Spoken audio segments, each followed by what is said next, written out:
At the end of the day, the goal is to win a Super Bowl in 2025. It is to fix all of the issues right now so that this upcoming season, the Steelers are still an elite team. They climb back to the top of the AFC North. They win a playoff game, the whole 9 yards. That is what the Pittsburgh Steelers are looking to do. I believe that that is capable of happening for this team. Do I think it's easy? Not even close. Do I think that they have the potential to go out and accomplish it? Certainly. And I have a 4-part plan. I know I said a 3-part plan, but I counted wrong on my notepad here on how the Pittsburgh Steelers could go out and make this happen. And it's not easy, but it is doable. And there is no part of this plan where you sit here and go, the Steelers aren't going to go do that. The Steelers wouldn't do this one. I think all 4 of these are realistic. They could very much so happen. And to be honest, I kind of expect them to happen this offseason, at least some of them. And we'll dive into them individually here. We'll start with the top. The Pittsburgh Steelers have a massive decision to make. We have talked about it endlessly. We will continue to talk about it. It will be the first thing that we mention on almost every podcast from here until they make the decision. And then afterwards, about whether or not that decision was right and what they do next because of that decision. The entire Pittsburgh Steelers offseason starts and ends with one move, and that move is the quarterback.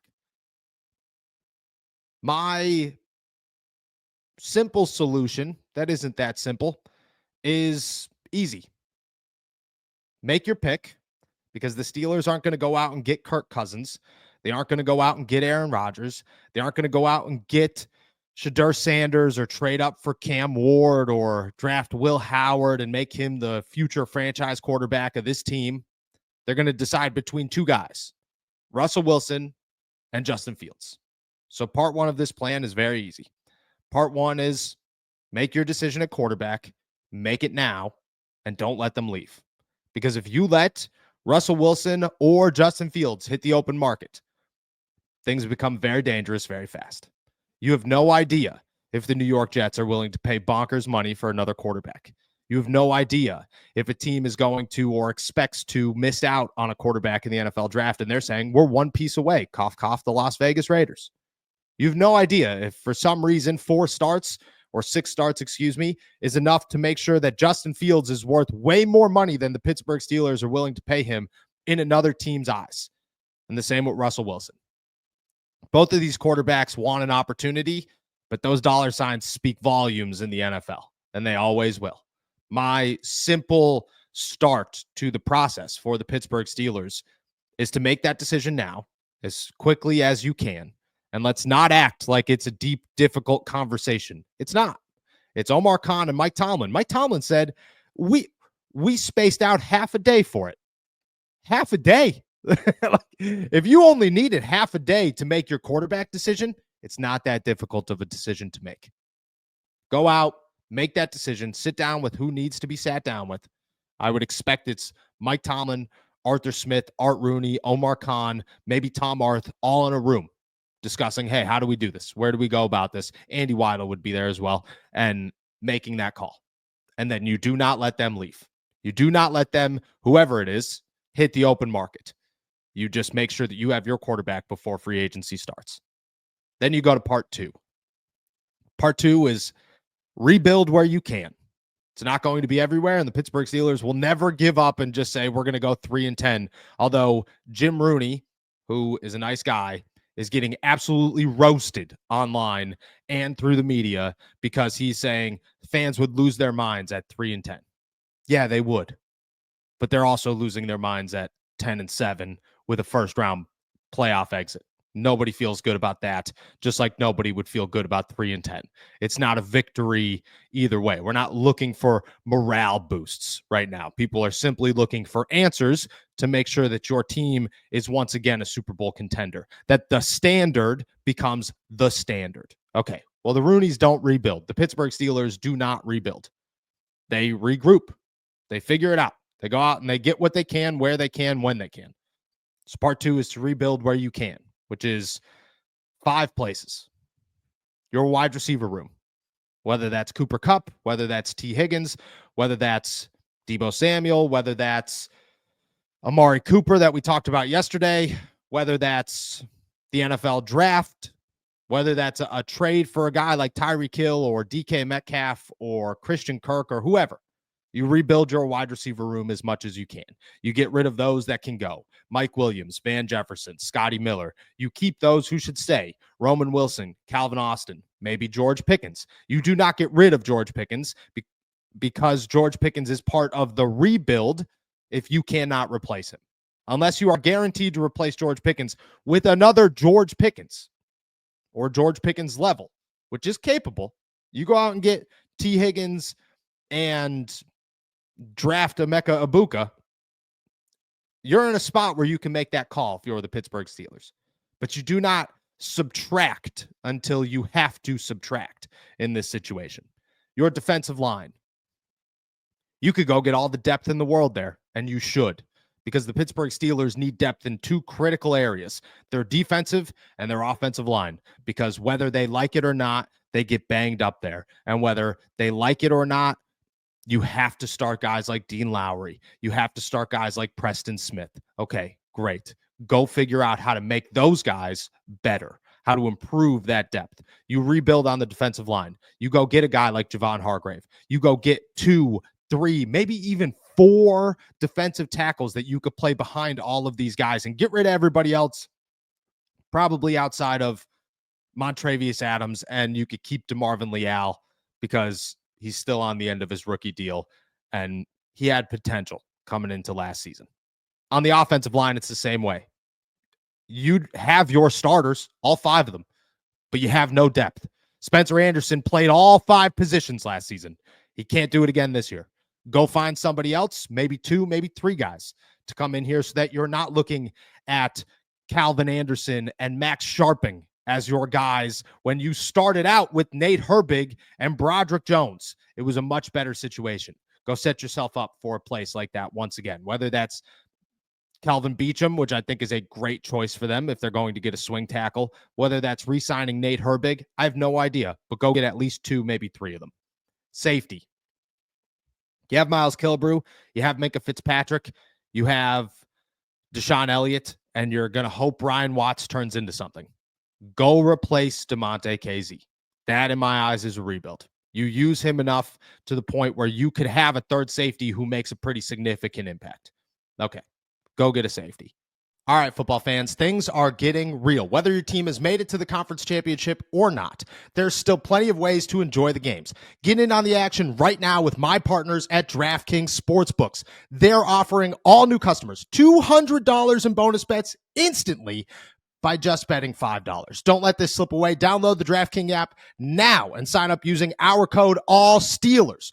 The crown is yours. Stay in on the action and use your $200 in bonus bets on DraftKings same-game parlays for a shot at an even bigger payout. Combine multiple bets together from the same game. Love the thrill of live betting? DraftKings has got you covered. Bet live in-game progress right as they are happening, making watching the games that much more exciting. If sports betting is not yet available in your state, don't worry.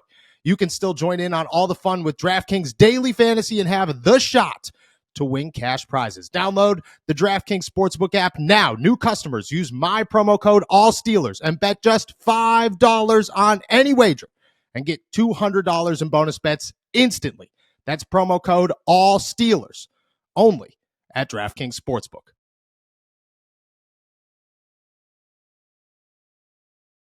And then corner. Maybe you bring back Dante Jackson. Maybe you don't. Either way, you are adding at least 2 members to this room in 2025. One of them's a rookie, most likely, and the other one's the next James Pierre. Make sure James Pierre is better. That's part 2. Rebuild where you can. Part 3. Get 2 draft picks that make an immediate impact. You need a Keanu Benton and a Broderick Jones, or a Joey Porter Jr. and a Broderick Jones. You need those guys. You need a Troy Fautanu and a Zach Frazier. My suggestion, go get a wide receiver or a corner and a running back. Both of those guys would make immediate impacts. Both of those guys would come in here and be day one second stringers that come off the bench quite frequently. But you need at least two of them to make this thing work. And last but not least, Mike Tomlin, back off. Do what you got to do on the defensive side of the football. Have a hand in all of it as a head coach. But when it comes to it, let your coaches, let your players, let your team play to win, not play to lose. If you are the Pittsburgh Steelers, it is now time to sit down and say, what is our biggest problem? Our biggest problem is simple: philosophy. It's not good enough. Where we go, how we approach games is to not lose. Okay, change that to win. Let your coaches coach to win. If you can't, then your coaches and your players aren't good enough. If you are, because that's the thing, is the Steelers are always Band-Aiding. Put the Band-Aid on and play not to lose. Okay, well, if you have to play to win, can you play to win? Figure it out. Because if you can't, who cares about 10-7 in a first-round playoff win? Go 3-10. If you can't play to win, if you can't win games to play to win and win them, go figure it out the next offseason and really figure it out, because you got issues. That's my 4-part plan there. You got to pick a quarterback. You got to keep it. You got to rebuild where you can. The defensive line, the offensive line, wide receiver, safety, corner. Get 2 draft picks that immediately work. And you could add running back to the rebuild as well, but I would imagine that comes with the draft picks. And then Mike Tomlin, let him play to win and see what happens, because that's why you build a team, to try and win. Go see if you could win. That's my 4-part plan for the Pittsburgh Steelers. What's your thoughts? Unfortunately, I think the one prong of your plan there that would make the biggest impact for the Steelers between 2024 and 2025 also just happens to be the least likely of any of them, and that's part 4. And that's Mike Tomlin changing his philosophy on how to win games at this level. He is always going to be conservative.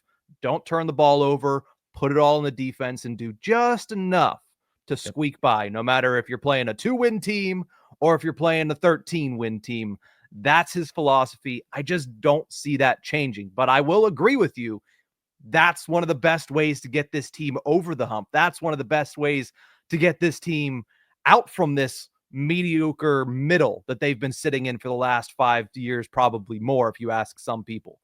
But the problem is that is a directive from the top down, and the top in the Steelers organization, outside of Art 2 himself, is Mike Tomlin. And I just don't know if that's going to happen. Outside of that, no, I like what you're saying there. You need to go out and bolster these certain areas. And I think we all agree that those are the areas that are in the biggest need of being bolstered this offseason. But it all comes down to part 4, because if that doesn't change, I'm not sure there's going to be material change in the results in 2025. I agree. If you don't let your team play to win, you'll never win. You'll never pull it off. You're going to stay where you are for the rest of the time. But you're set to build a team to try and win. Okay, great. Let them try to win. Otherwise, it is very clearly Mike Tomlin. That's where we've come down to, is if the Pittsburgh Steelers find guys like Justin Fields, find guys like a running back, find guys like T. Higgins, put a defensive line together, have a fantastic offensive line, and the team is still barely winning games or barely scoring 20 points or falling apart at the end of the season, it's very clearly Mike Tomlin's philosophy. It's not the message. I think that's where people go wrong here, is everybody says, is the message stale? The message isn't stale. The philosophy is wrong. That's what this is. Mike Tomlin does not coach teams to win. He coaches them not to lose. Mm-hmm. That is not the message. The message is go run through a brick wall. Winners win. We are the Pittsburgh Steelers. The standard is the standard. All of those things are accurate, and they still hit very hard for the Pittsburgh Steelers. I know that for a fact. But when you're building your team and your philosophy for that team, it has to go. This is not a defensive game anymore. It has to go play to win, not play not to lose. Because Patrick Mahomes is going to win. At the end of the day, Josh Allen's going to win. Lamar Jackson is going to win. You got to be able to win better than they can to actually pull off games. That's how you win in the NFL these days. And they got to do it. Yeah. Now here's the thing, and I want to highlight it. It's the one little adjustment I would make. You said that the message isn't stale, which I agree. The philosophy is wrong. I won't say it's wrong. The philosophy was right whenever Mike Tomlin was just starting at coaching. Yeah. The philosophy is now just outdated. The Yes. philosophy for the Steelers is put all your faith in the defense, and the defense will lead us to great places. It did that back when it was Dick LeBeau's defenses, back when it was Troy Polamalu, back when it was Casey Hampton, back when it was Larry Foote and James Ferrier, and even Lawrence Timmons' years. That's what the philosophy was, and it could work. But now look at the Final Four in the NFL this weekend. Look at who's still playing. You want to be there? Take notes. This is teams that have good defenses. Philadelphia's defense is tremendous. Kansas City's defense is tremendous. Steve Spagnuolo should be a head coach at some point because he's been that good. But it is not fully relied upon. It is supplementary to a great offense and a great quarterback. In the Eagles' case, it's a great offense with a great running game and a great offensive line. But outside of that, Jaden Daniels, great quarterback. He's the star of the show. The defense has been very good, better than expected, but it's supplementary. Same thing goes in Buffalo. Same thing goes in Kansas City. Even when Mahomes isn't leading record-breaking stretches, you still have to call upon him at a certain time of the game to say, hey, go be Patrick Mahomes, because the defense can do all at once. The defense can't put all the points on the board. You need the offense to be kind of the spearhead in this current NFL. The defense needs to be supplementary. Doesn't mean it has to be bad. Like, it doesn't mean it can be bad. You can have a great defense, but it needs to be supplemented by a competent and consistent offense, and the Steelers haven't had that.